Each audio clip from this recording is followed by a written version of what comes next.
నా పేరు ఆర్ నవీన్ కుమార్, వయసు 23, బూదూరు గ్రామం, మంత్రాలయం, కర్నూలు జిల్లా. నేను మంత్రాలయంలో డిగ్రీ చదువుతున్నాను, డిగ్రీ సెకండ్ ఇయర్ చదువుతున్నాను అనే డౌట్.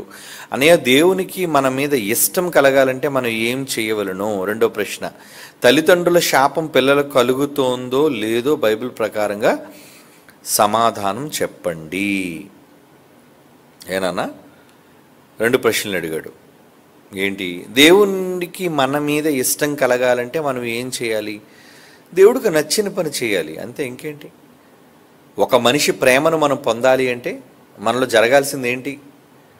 మనం చేయాల్సిందేంటి అంటే అతని ఇష్టాలను మనం తెలుసుకొని, అంటే ఎవరి ద్వారా మనం ఇష్టం పొందాలనుకుంటున్నామో అతని ఇష్టాన్ని మనం తెలుసుకొని ఆ ఇష్ట ప్రకారం ఒకవేళ మనం చేయగలిగితే, ఏమండి, ఆ ఇష్ట ప్రకారం మనం చేయగలిగితే అప్పుడు అతని ఇష్టాన్ని పొందేవాళ్ళంగా అవుతాం. ఇప్పుడు ఉదాహరణకి దావీదు కోసం దేవుడు ఒక మాట అన్నాడు, దావీదు నా ఇష్టానుసారుడైన మనుష్యుడు.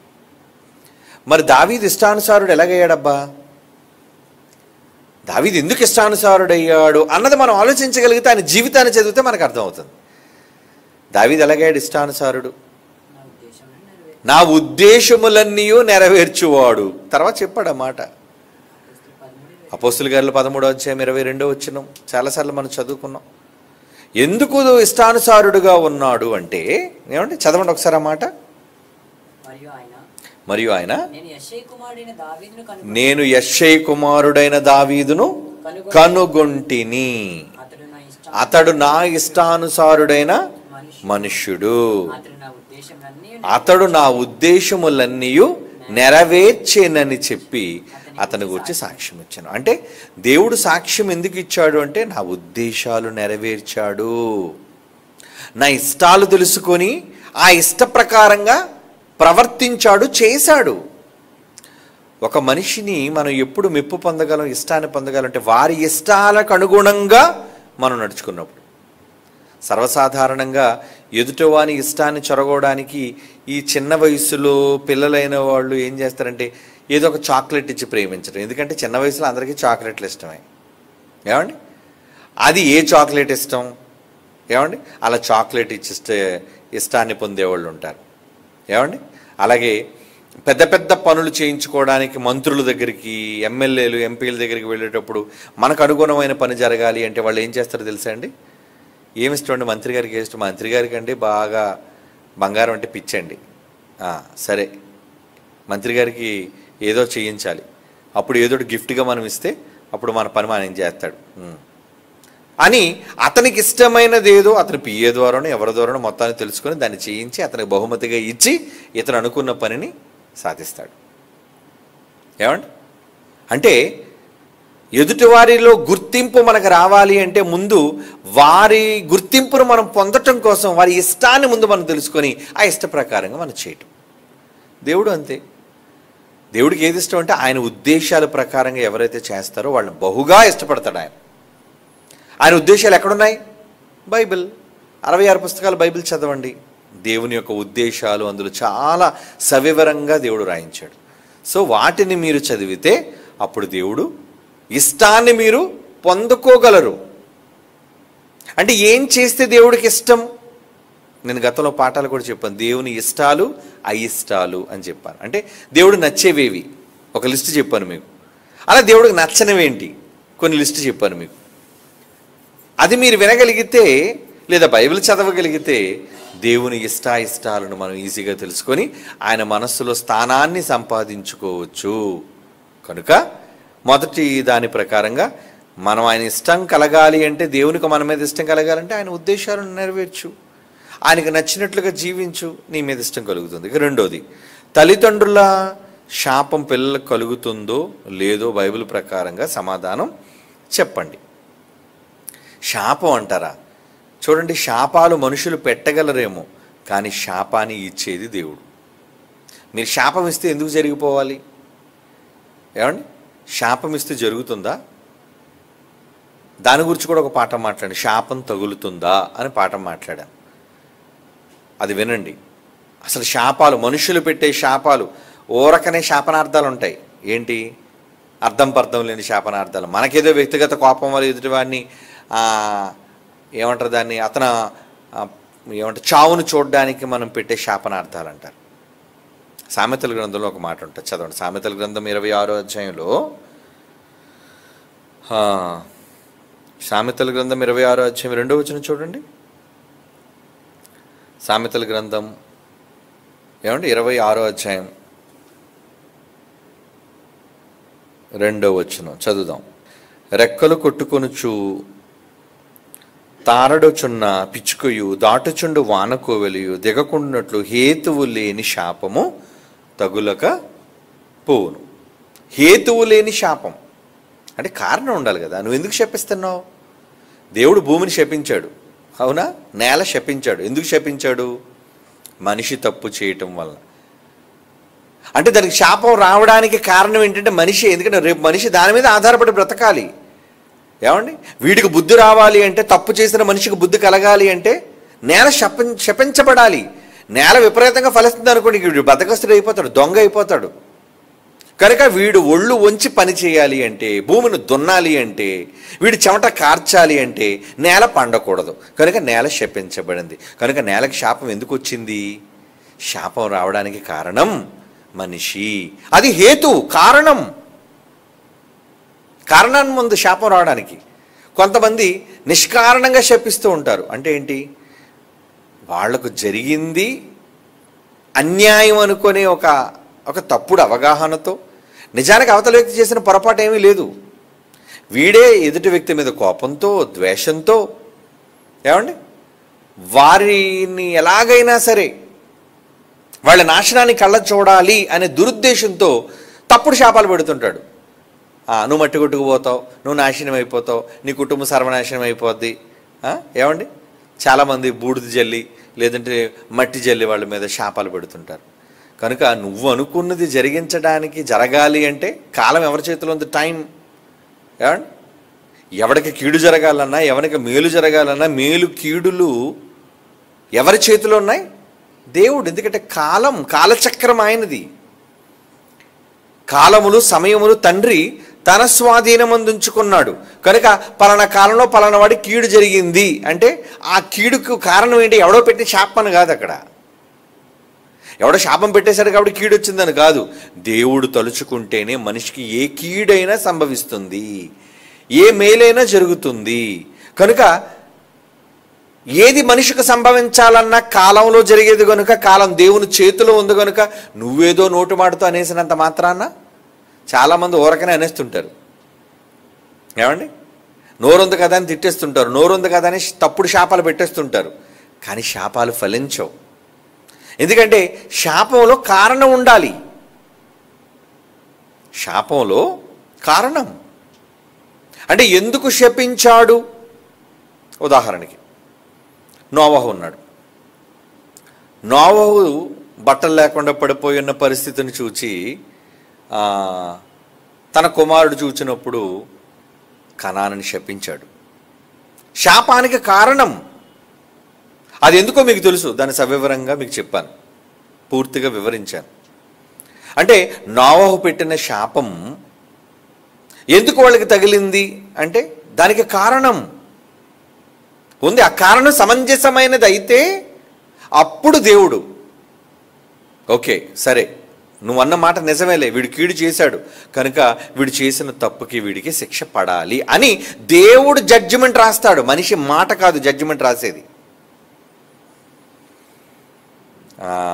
అబ్రహాము తాలూకా భార్య షారా మీకు తెలుసు. తర్వాత హాగరు ఏదో పనికత్తిని తీసుకొచ్చింది, పిల్లలు లేరు, భర్త పక్కన పడుకోబెట్టింది వివాహం చేసి.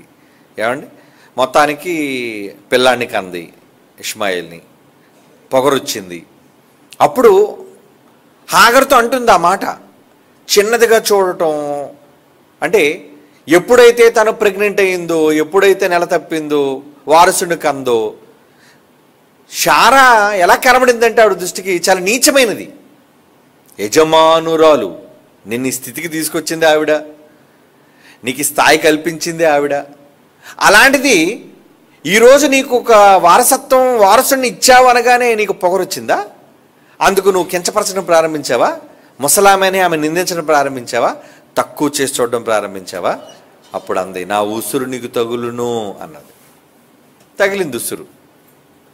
ఎందుకంటే ఆమె చూడడం రైటు, ఆమె అలా అనడం రైటు, నిందించడం రైటు, కించపరచడం రైటు. కనుక అప్పుడు దేవుడు అనుకున్నాడు, నీకు జరగాలి, నీకు ఇది జరగాలి. నిన్ను దీనస్థితిలోంచి మంచి స్థితిలోకి తెచ్చినందుకు నీ యజమానురాలికి నువ్వు ఏం కృతజ్ఞత చూపించావు? మీ అమ్మగారు కదా ఆవిడ, నీ యజమానురాలు కదా. అలాంటిది నువ్వు ఆవిడ మీద తిరుగుబాటు చేస్తున్నావేంటి? సరే, నీకు శిక్ష కలగాలి. అప్పుడు ఆమె ఉసురు అంటే వాళ్ళు పెట్టిన బాధ, ఆమె వల్ల అనుభవించిన బాధ తన కూడా అనుభవించాల్సిన పరిస్థితి చరిత్రలో వచ్చేసింది. చివరికి భర్త లేనిదిగా మొదటిసారి ఏదో వెళ్ళిపోయింది, దేవుడు వెళ్ళిపో అమ్మ అని చెప్పి అన్నాడు. ఏమండి, మరలా వెనక్కి వచ్చేసింది. వెనక్కి వచ్చిన తర్వాత మళ్ళీ తినగా ఉందా? మరలా ఇస్సాకు పుట్టి పెద్దోడయ్యేసరికి మరలా ఇద్దరి మధ్యన గొడవ, అంటే సవతులు గొడవ. ఆ గొడవలో ఇంకేమైంది? ఏమండి, అంటే మార్పు రాలి తన మనస్సు ఒదిగి ఉందాము, యజమానికి లోబడి ఉందాము, యజమానురాలకు లోబడి ఉందాము. ఏదో అవకాశం వచ్చింది, ఇంట్లో అవకాశం వచ్చినప్పుడు పోన్లేండి, ఏదో ఉన్నదాంతో సర్దుకుపోవాలంటే కానీ నాకు అన్ని అధికారాలు కావాలి, నాకు అన్ని పెత్తనాలు కావాలి, నేను అన్నిటినీ సాధించాలి, ఇటువంటివి చాలా మందిలో ఉంటుంటాయి. లేదు, ఉన్నదానితో, ఏమండి, నీకు ఇవ్వబడిన దానితో నువ్వు తృప్తి చెందు. ఏమండి, నీకు చిన్న పోస్ట్ ఇవ్వబడింది అనుకో, చాలా పోస్టులు ఉండు, నువ్వు ఇంకా పెద్ద పోస్టుకి అర్హత సాధిస్తే దేవుడే ఇస్తాడు నీకు అర్హత. ఏమండి, అంతేగాని పెద్దవాళ్ళ పైన లేదంటే ఇంకా నీకన్నా పెద్ద స్థాయిలో ఉన్న వాళ్ళ పైన నువ్వెందుకు విరుచుకుపడ్డం, అసూయపడ్డం? కనుక ఈ అసూయ ద్వేషం చేత ఏదైతే మనిషి చేస్తాడో దాన్ని దేవుడు కొలిచి అది మనిషికి తిరిగి ఇస్తాడు. అందుకే దేవుడు ఏమన్నాడు, నీవు చేసిందే నీ నెత్తి మీదకి వస్తుంది, నువ్వు ఏ కొలతతో కొలుస్తావో అదే కొలత నీకును కొలవబడుతుంది. నువ్వు ఎవరైనా ఇబ్బంది పెట్టావు అనుకో, ఆ ఇబ్బంది నీకు కూడా ఉసిరే తగులుతుంది. అంటే దేవుడు చేసిన జడ్జిమెంట్ ఇది సుమా. మనుషుడు అన్నాడు కాబట్టి జరిగిందని కాదు. దేవుడు ఏమన్నాడు, నువ్వు ఎట్టి కొలతతో కొలుతువో అదే కొలత నీకును కొలవబడును. కొలిచేస్తాడు దేవుడు. నువ్వేదైతే ద్రోహం చేసావో, నువ్వేదైతే మోసం చేసావో నీకు కూడా అదే మోసం తగులుతుంది. ఏమండి, మోసం నువ్వు కూడా మోసపోతావు. ఒకడు మోసం చేసినప్పుడు ఆ మోసం నీకు రాదా? ఏమండి, యాకోబు ఉన్నాడు, లాబాను మామయ్య మోసం చేశాడా లేదా? ఏమండి, మొత్తానికి మోసగించాడు. ఎలాంటి మోసగించాడంటే చక్కగా చూళ్ళు కట్టే టైంకి అది ఏమండి గొర్రెల మందలన్నీ కూడా చూడు కడుతుంటుంది. అది అప్పుడు ఆ చేనారు జంగిసాలని తీసుకొచ్చి అక్కడ పెట్టడం వల్ల ఇద్దరి మధ్యన ఉన్న కమిట్మెంట్ ఏంటంటే మచ్చలు ఎచ్చలు ఏమైనా పుడితే మాత్రం అవన్నీ నీవు ప్లేన్గా ఉన్నావు మాత్రం మామవే, నువ్వు తీసుకో మామ అని చెప్పాడు. కనుక సరే మామ అన్నాడు, ఒక మంచిదే కదా, ఫ్రెష్గా ఏ మచ్చలేంది నేను తీసుకుంటానో, మచ్చలు ఉన్నవన్నీ అల్లుడికి ఇచ్చేద్దాం అనుకున్నాడు. మామ కూడా క్రిమినలే, ఎందుకంటే మామ కూడా మోసం చేశాడు. ఎలాగా, లేయానిచ్చి జబ్బుకొళ్ళదాన్నిచ్చి ముందు పెద్ద కూతురునిచ్చి చేసేసాడు పెళ్ళి. ఏమండి, మామ మోసగాడే. కనుక అతని మోసానికి అల్లుడు సరైన మోసగాడి తగిలాడు. ఏమండి, లెక్క సరిపోయింది. మొత్తానికి ఎక్కువ సంపాదించేశాడు, గొర్రెల మందలు సంపాదించేశాడు, బాగా మామను మోసం చేశాడు. మరి ఆ మోసం ఉరకనే పోద్దా? ఏమండి, ఇంటికి వచ్చాడు. ఇంటికి వచ్చిన తర్వాత భార్యను చేసుకున్నాడు, అదే భార్యలు చూసుకున్నాడు, పిల్లల్ని కన్నాడు. అందులో రాహేలుకు పుట్టిన కొడుకు యోసేపు బాగా అందరికన్నా ఎక్కువ ప్రేమించాడు. మంచి మంచి రంగురంగులు చొక్కా కూడా కుట్టించాడట. ఏమండి, ఆ అన్నదమ్ములందరూ జరిగిన గొడవ మీకు తెలుసు, అసూయపడ్డారు. చివరికి యోసేపుని కొట్టిపడేసి అమ్మేసి పరాయి వాళ్ళకి ఐగుప్తీలకు అమ్మేసి కొడుకు చచ్చిపోయాడని చెప్పారు. ఎన్ని సంవత్సరాలు మోసంలో ఉన్నాడు చెప్పండి, మోసగించబడ్డాడు. సొంత కొడుకులే మోసగించారు. నీ కొడుకు చచ్చిపోయాడయ్యా, నువ్వు మాటి మాటికి ఎంతసేపు యోసేపు అంటున్నావేంటి, మేమంతా నీ కొడుకులు కాదా ఏంటి? అంటే నువ్వు మోసాన్ని విత్తితే మోసాన్నే కోస్తావు. అది యేసుప్రభు చెప్పాడు, నువ్వేమి విత్తుదువో ఆ పంటనే కోస్తావు. నువ్వు మంచిని విత్తావు అనుకో, నీకు మంచి వస్తుంది తిరిగి. నువ్వు చెడుని విత్తావు అనుకో, చెడే నీకు తిరిగి వస్తుంది. చాలామంది ఏమనుకుంటారంటే ఆ మోసం ఎల్లకాలం చెల్లిపోద్దులే అని చెప్పి చాలామంది మోసగాళ్ళు అనుకుంటుంటారు. ఏమండి, చాలామంది మోసగించి తప్పుడు పనులు చేసి ఏదో విధంగా డబ్బు సంపాదించాలనుకొని డబ్బులు సంపాదిస్తారే కానీ వాళ్ళు కూడా మోసపోతారు, వాళ్ళు కూడా నష్టపోతారు. ఆ నష్టం వీళ్ళు డబ్బుల్లో నష్టం కావచ్చు, కానీ చాలా రకాలైన నష్టాలు, రోగం ద్వారా నష్టం, ఏమండి, తర్వాత కుటుంబంలో వాళ్ళు చనిపోవడం ద్వారా నష్టం, ఉన్నవన్నీ కోల్పోవడం ద్వారా నష్టం. డబ్బుంటే ఉపయోగం ఏముంది చెప్పండి, మనిషి లేకపోతే? నష్టాలు అంటారు వీటిని. అంటే అన్యాయం, అక్రమం, కీడు, ఇవన్నీ మనం చేస్తే అవి తిరిగి మనకు వస్తాయి. ఇది దేవుడు పెట్టిన విధి అంటారు. అదొక లెక్క, అదొక శాసనం, అదొక చట్టం. దేవుని చట్టంలో అదొక లెక్క, అదొక సెక్షన్. ఏంటో సెక్షన్? నువ్వు ఏదైతే విత్తుతావో ఆ పంటనే కోస్తావు. ఏమండి, నువ్వు మోసగిస్తే నువ్వు మోసపోతావు, నువ్వు అన్యాయం చేస్తే నువ్వు అన్యాయం చేయబడతావు ఏదో ఒక రోజు. నువ్వు మంచి చేస్తే నీకు కూడా మంచి జరుగుతుంది. కనుక ఇప్పుడు అందరూ ఏం చేయాలి? వద్దండి, అసలు అన్యాయాల జోలికి వెళ్ళొద్దు, మోసాల జోలికి వెళ్ళొద్దు. ఎందుకంటే ఎవరిని మోసం చేయాలన్న భయం కలగాల. భయం వద్దు, వద్దు, నాకు కుటుంబం ఉంది, నాకు పిల్లలు ఉన్నారు, నేను మోసపోకూడదు. కనుక ఆ భయం మనిషిలో ఉన్నప్పుడు ఎప్పుడు మంచి చేస్తాడు ఎదుటి వాళ్ళకి. నీకు చేత కాదా, వదిలేయి బాబు, నేనేం చేయలేనే, వదిలేయి. కానీ మోసగించొద్దు, అన్యాయం చెయ్యొద్దు, కీడు చెయ్యొద్దు. ఏమండి, కీడు చేసిన వాళ్ళు, అందుకే యేసుప్రభువు దీనికి నిదర్శనంగా ఒక మాట చెప్పాడు. గో, ఎందుకయ్యా పేతురు కత్తి పట్టుకున్నాడు, కత్తితోనే పోతారన్నాడు. అంటే కత్తితో ఎంతమంది నువ్వు చంపుతావు, నువ్వు కూడా అదే కత్తితో తెగిపోతావు. కిల్లర్ వీరప్పని మీకు తెలుసు కదా, ఏమండి, అదే ఎర్రచందనం దొంగ 3 రాష్ట్రాలను గజగజలాడించాడు. తుపాకీ వీరుడు, అంత కలుపుకుంటే 1/4 కేజీ మాంసం ఉండదు ఒంట్లోని. ఏమండి, 3 సీఎంలు గజగజలాడించాడు. ఎంతమందిని చంపాడు తెలుసా అండి? చాలామందిని చంపాడు. చివరికి వాడేమైపోయాడు? ఏమైపోయాడు చెప్పండి? తుపాకీకి బలైపోయాడు. యేసు చెప్పిన మాట. అంటే నువ్వేదైతే విత్తావో ఆ పంట కోసేసావు. సద్దాం హుస్సేన్ మీకు తెలుసు, లక్షల మందిని పట్టణ పెట్టుకున్నాడు. లక్షలే, యుద్ధం. ఆడొక సైకోల్ అంటాడు అన్నమాట వాడు. ఏమండి, లక్షల మంది ఇరాకీలను చంపేశాడు యుద్ధం, వాడు స్వార్థం కోసం. మత పిచ్చి పట్టినోడు. ఏమండి, ఎంతమందిని కిరాతకంగా చంపాడు. చివరికి వాడేమైపోయాడు? కిరాతకంగా చంపబడ్డాడు. అంతే, ఎవరైనా అంతే. అలాగే తమిళ పులి ఎవడాడు? ప్రభాకరన్ పిళ్ళై. ఎంతమందిని కాల్చి చంపాడండి వాడు. చివరికి వాడు కూడా మెదడు పగిలిపోయింది. తుపాకీతో ఎవడ కొట్టాడో మొత్తానికి తలకాయ మీద కొట్టినట్టున్నాడు. పుచ్చి 2గా విడిపోయిందండి. అంటే ఇవన్నీ నేను ఉదాహరణలుగా ఎందుకు చెప్తున్నానంటే, నువ్వేదైతే విత్తావో అదే కదా నువ్వు కోస్తావు. ఏమంటే మామిడి చెట్టు వేసిన తర్వాత ఎవడైనా అక్కడ గులాబీ పూలు తెంపడానికి వెళ్తాడా? చెట్టు వేసింది మామిడికిది, మామిడి టెంక వేసావు, ఏమొస్తుంది? మామిడికాయలో వస్తాయి అందులోంచి. కనుక ఇది ఎంత నిజమో, మీ జీవిత కాలంలో మీరు చేసే క్రియలు ఉంటాయి చూసారా, అవి మంచివైనా చెడ్డవైనా. మరి చెడ్డవి చాలామంది చేసి బాగా నెట్టుకొచ్చేస్తారు కదా నువ్వు అనుకుంటున్నావు. పూర్తిగా జీవితం వెళ్ళి స్టడీ చేయి. ఆడు ఎంత మునిగిపోయాడో, ఆడు ఎంత ఇబ్బందుల్లో ఉన్నాడో, నీ కళ్ళ ముందు డబ్బు, వాడు హుందా, వాడి యొక్క గొప్పతనం, వాడు కట్టించుకున్న మేడలు, ఇవన్నీ నువ్వు చూస్తున్నావేమో. కానీ లోపల నలిగిపోయి కుళ్ళిపోతున్నాడు వాడు. ఎవరికి చెప్పుకోలేని బాధలు వాడి దగ్గర ఉన్నాయి. వాడి కుటుంబంలో సంతోషం లేదు. ఏమండి, వాళ్ళ పిల్లల్లో సంతోషం లేదు, వాడు ఒంట్లో సంతోషం లేదు. ఉండదండి, ఉండదు. ఎందుకంటే నువ్వు అన్యాయంగా విత్తి తీసుకున్నావే. నువ్వు ఎలా అనుభవిస్తావు? నువ్వు ఎలా సంతోషిస్తావు? ఎంతకాలం దోచేసుకున్నారు కదా చాలామంది. ఆ దోచేసుకుని ఏం చేస్తారు? డబ్బులు కట్టలు తీసుకున్నావు, ఏం చేస్తావు? కట్టలు వేసుకుని పడుకుంటావు. నువ్వు పడుకుంటే మాత్రం పరుపు మీద పడుకుంటే మెత్తగా ఉంటుంది, కట్టల మీద పడుకుంటే గట్టిగా ఉంటుంది. ఇంకా నీకు పోనీ అవన్నీ తినగలవా, నువ్వు అనుభవించగలవా అంటే, వీడు సంపాదించి ఆ కట్టలు సంపాదించిన వయసులో ఎవరి దగ్గరికైనా వెళ్ళండి, ఆడికి అన్ని జబ్బులు ఉంటాయండి. బీపీ ఉంటుంది, షుగర్ ఉంటుంది, ఏమంటే కిడ్నీలు పోయి ఉంటాయి, ఏమండి గుండె జబ్బులు ఉంటాయి. మరి ఎందుకురా?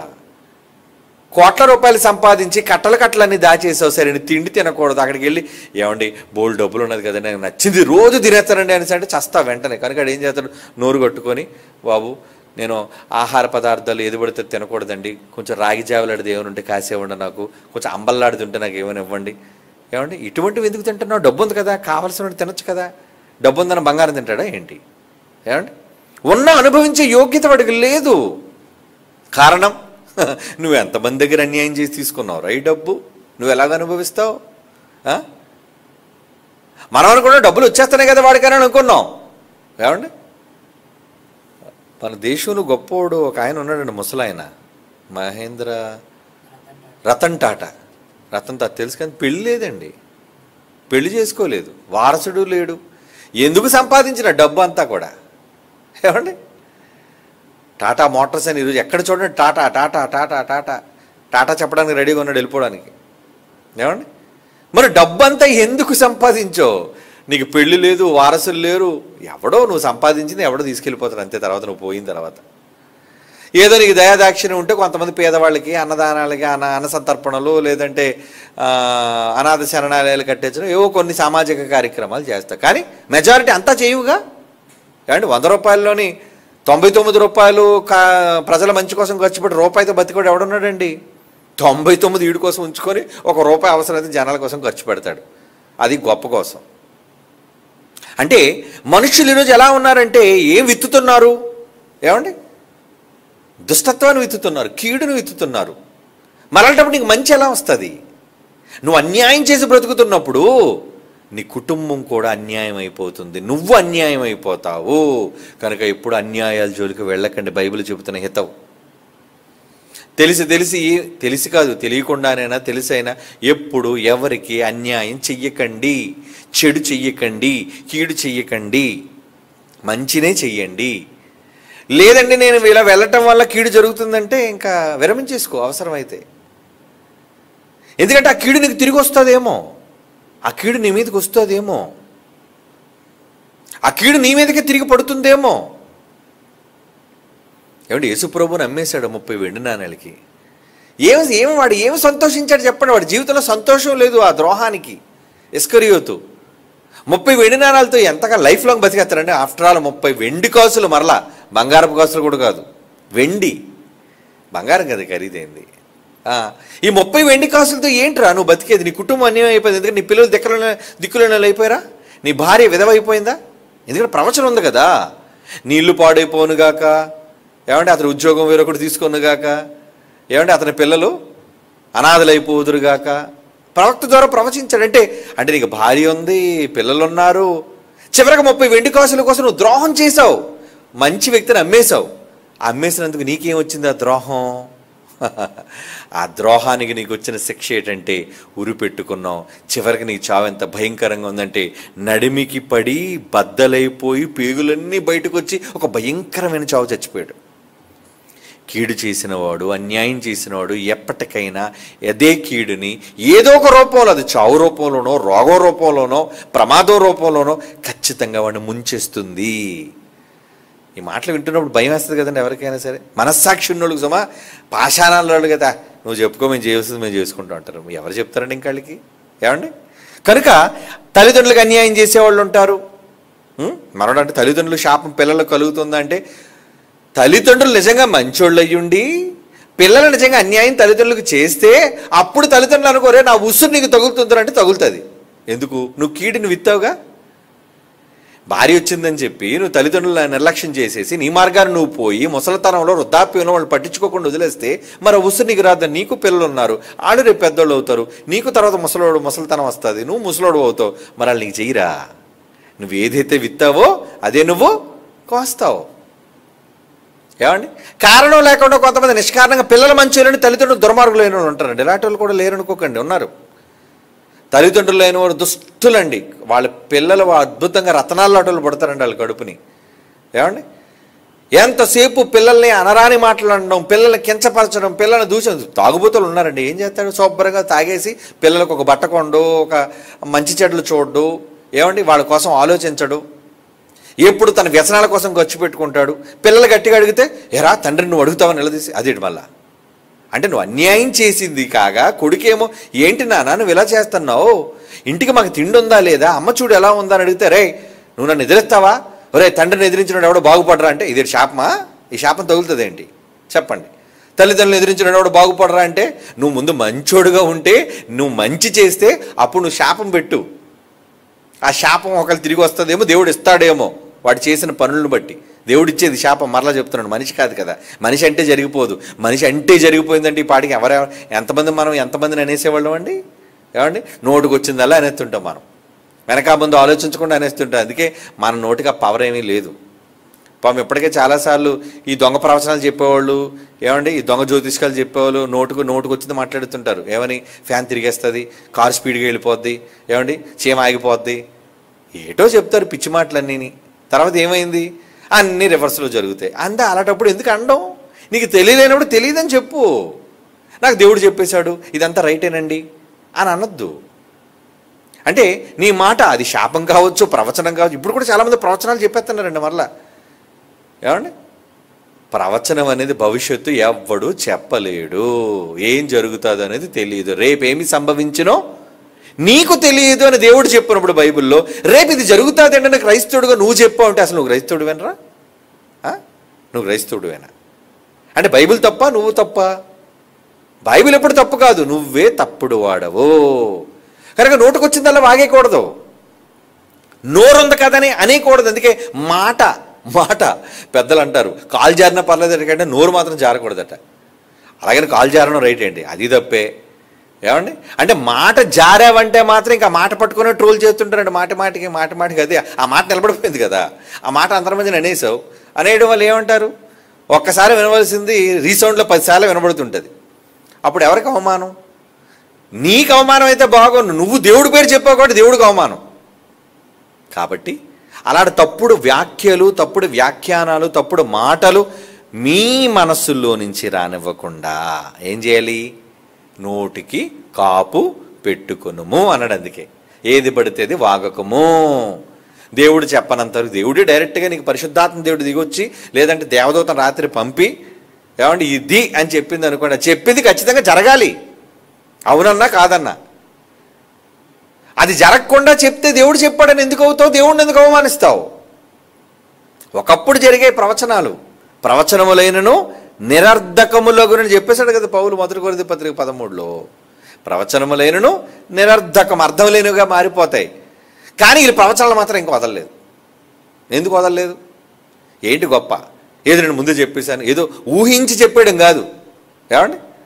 ఏదో లాస్ట్లో ఇంకా ఒక ఏమంటారు దాన్ని, 50 బాల్స్ ఉండి ఒక్క రన్ కొట్టాలనుకోండి, అప్పుడు ఎవడైనా చెప్పేస్తాడు ఏమని, 50 బాల్స్ కదండి, ఒక్క రన్నే కదండి, పలానా దేశమే గెలిచేస్తుందండి, లేదా పలానా టీం గెలిచేస్తుందండి నువ్వు చెప్పవచ్చు. అలా కాదు ఊహించి చెప్పడం. అసలు మ్యాచ్ ప్రారంభం అవ్వకముందే నువ్వు నిజంగా చెప్పగలిగితే చెప్పు. అంటే నిజంగా చెప్పగలరంటే ఊహించి చెప్పేవి తప్పు, బెట్టింగ్ల కోసం చెప్పేవి అవి కాదండి. నువ్వు చెప్తే నీ మాటకు ఎదురు ఉండకూడదు, అప్పుడే నువ్వు నోరు విప్పి మాట్లాడు. అది శాపమైనా అది మంచైనా, మళ్ళీ నువ్వు చెప్తే మంచైనా జరగాలి. చాలామంది ఏం పర్లేదండి నేను చెప్పాను కదా హ్యాపీగా వెళ్ళండి ఎంత జరుగుతుందని. ఏటా ధైర్యంతో చెప్పేస్తున్నావు? నీ మాటకు అంత వాల్యూ ఉందా? నీ మాటకు వాల్యూ రావాలి అంటే నువ్వు చేసే పని బట్టి ఉంటుంది. నువ్వు మంచివాడివి, దేవుని దృష్టికి యోగ్యుడివి, యథార్థవంతుడివి, మంచివాడివి, నమ్మకమైన వాడివి, ఇష్టడివి అయితే నువ్వు చెప్పు. నువ్వు మాట పలుకు చాలు. తన దాసుడైన వ్యక్తి పలికితే యెహోవా దాన్ని చేస్తాడట. ఎప్పుడు? నువ్వు ముందు మంచివాడు అవ్వాలి కదా, నువ్వు నమ్మకమైన వాడు అవ్వాలి. నీ మాట తప్పేసింది అనుకో, అయితే ఎక్కడ తేడా కొట్టింది అనమాట నీకు కూడా. అంటే దేవుడు నీ మాట ఎందుకు నెరవేర్చలేదు? ఏమండి? కాబట్టి ఆలోచించాలి, ఏది పడితే అది మాట్లాడకూడదు. కానీ ఇక్కడ శాపమైనా మంచైనా, తల్లిదండ్రుల శాపం పిల్లలకు కలుగుతుందా అంటే శాపములోని అర్థం ఉండాలి, ఇచ్చిన దాంట్లోని యథార్థత ఉండాలి, అది దేవుడు ఇవ్వాలి. మరి కొన్ని సందర్భాలు దేవుడు క్షమించాలి అనుకుంటే, ఏమండి శాపం మనిషి ఇచ్చేశాడు, దేవుడు క్షమివ్వాలి అనుకుంటే నీ శాపం ఏం చెల్లుతుంది చెప్పండి? కనుక శాపాలు అన్ని సందర్భాల్లో జరగవు. అది దేవుని యొక్క స్వాధీనం, అది దేవుని యొక్క నిర్ణయం, ఆ మేరకే జరుగుతాయి. మరి మీరు చేయవలసిందేంటి? మీరు చేయవలసిన ధర్మం, న్యాయం, మంచి మీరు చెయ్యండి. అన్యాయం చేయకండి. అన్యాయం చేశారా ఖచ్చితంగా శాపం వచ్చేది. మీకు వాళ్ళు పెట్టినా పెట్టకపోయినా. కొంతమంది అయితే శాపం బాధతో పెడతారు, రే మా ఉసురు నీకు తగులుతుందిరా, మాకు అన్యాయం చేసేవారని. ఓకే అన్నారు కాబట్టి. కొంతమంది అనలేని వాళ్ళు ఉంటారండి, బాధ భరిస్తుంటారు. కానీ అది ఎవరు చూస్తారు? దేవుడు చూస్తాడు. ఎందుకంటే అందరూ చెప్పుకోరు కదా. ఏమండి? కూలివాడి గట్ట కూలి ఇవ్వకుండా డబ్బులు దాచాడట యజమాని. అప్పుడు దేవుడు ఏమన్నాడు? రే నువ్వు పని చేసిన కూలివానికి ఇవ్వక బిగబట్టావే, కూలి దాచేసావే, డబ్బులు నొక్కేసావే, ఆ కూలి నాకు మొరపెట్టిందిరా అన్నాడు. మొదటి యాకోబు పత్రిక 5వ అధ్యాయం ఎన్నో వచనం చూడండి. యాకోబు పత్రిక 5వ అధ్యాయం 4వ వచనం 4. ఇదిగో మీ చేలు కోసిన, మీరు చేలు కోసారే, పంట కోసారే, ఆ కోసిన పని వారికి ఇవ్వకుండా మోసము అంటున్నాడు చూడండి, మోసముగా బిగబట్టిన కూలి మొరపెడుతుంది. పాపం ఆడేం అనలేదు, కూలుడేం అనలేదు. ఏమంటాడు? కూలుడేం మాట్లాడలేదు. రే పోరా, ఎంత ఇచ్చాను తీసుకో అన్నాడు యజమాని. ఏమంటాడండి?